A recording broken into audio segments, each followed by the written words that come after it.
So historically, when we look at dyspraxia, we really start to think about them difficulty with gross motor control, things like hand-eye coordination, you know, doing up buttons, cutting, tying laces, maybe putting your clothes on, swimming, catching a ball, running, hopping, riding a bike, all them kind of physical skills really. That's what we often relate to dyspraxia as, and it is absolutely them things. It might be that your individual has kind of an uneven gait or sits in an unusual way, but alongside that there's a lot of other traits as well that we need to consider that we often don't always relate to as being possible dyspraxia. Okay, so one of the things is around keeping still. So it might be that your individual is moving all the time and actually kind of, you know, moving the hands and moving the legs and finding it really difficult to kind of understand where their body is in space. Now, if we think about autism, we also have individuals that will find that difficult also. You know, we've talked about this before around proprioception, which is knowing where your body is in space.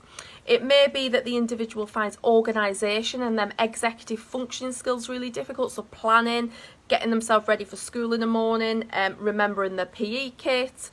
It might be that they'll leave things in school all the time and forget to bring them home. You know, the packed lunchbox stays in school, the PE kit and the book bag stays in school. And they're really finding it difficult to plan, prioritise and organise what they need to do. Okay?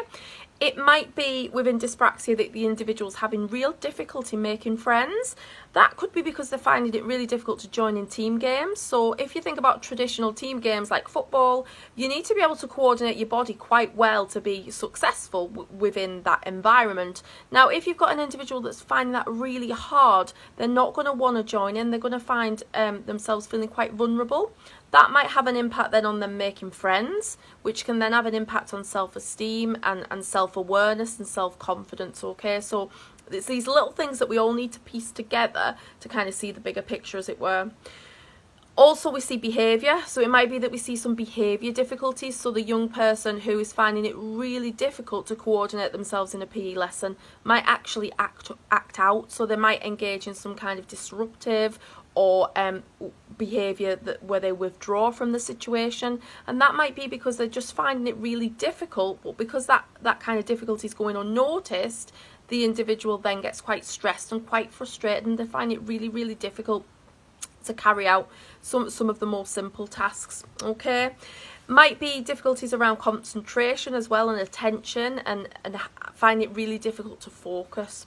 So there's some of the differences that we do see within dyspraxia, but again, like last week we talked about, you can see that there's that absolute overlap between what we see within autism and what we see within dyspraxia.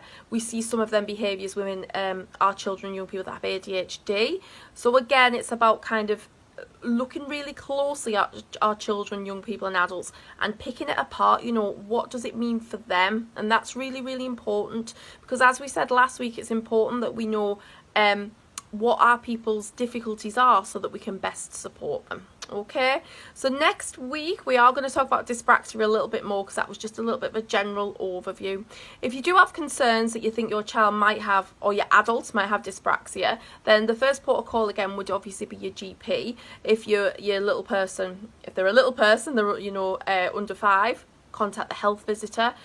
Speak to the school, the nursery, the education setting that your individual is in, and then try and get involved with the occupational therapists and the other professionals that would help to look at your child.